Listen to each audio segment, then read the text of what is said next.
This is a great question, and the short answer is that it doesn't. It was covered by this makeshift awning that David had created, but he had to take it down in order for the roofers to come in and do their thing. And we were just waiting on the supplies needed to waterproof the deck.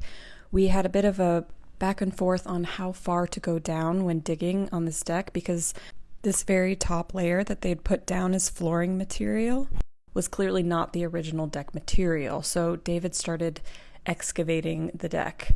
We didn't know at what point to stop and didn't know what kind of things we were going to uncover as he went. So we were just taking it one layer at a time and assessing as we went. He got down here, there was this metal layer that was completely rusted and corroded. As you can see, it buckles and that caused a lot of damming and eventual dripping into the house. So David went to work removing the metal sheets that had been used as a floor.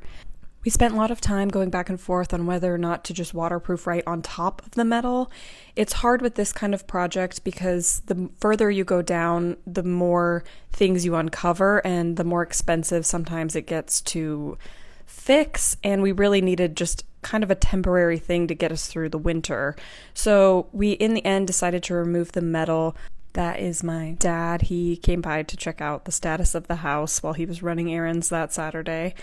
David is here sawing all of the metal pieces into panels that are really easy to remove. They already were so rusted and corroded in the seams that this wasn't super tricky.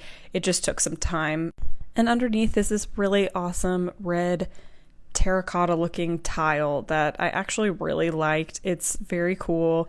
But the problem is we know that it has failed. We know that it let water in, and so they ended up putting 2 layers over it, and it actively was letting water in. So we had to do something over top of it. It just could not stay.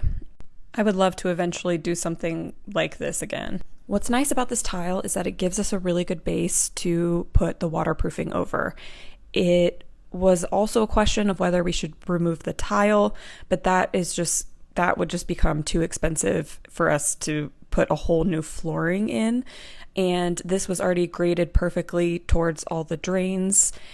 These tiles were letting in water, but they weren't creating the dams that the metal flooring that had been put on top of them had been creating. So it's a nice place to start. And it means we don't have to dig down. It doesn't become a more expensive project of putting in a whole new floor. As you can see, David also removed the lowest panel of siding all along the edge so that the waterproofing can go up and behind the siding.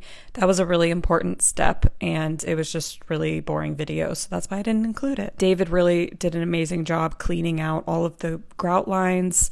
He made sure that this was sparkling clean before starting the process of waterproofing, because with anything, it's like painting or most house projects, it's really important to have a clean start so that everything adheres correctly. Excited to show you the process of him putting down the waterproof membrane.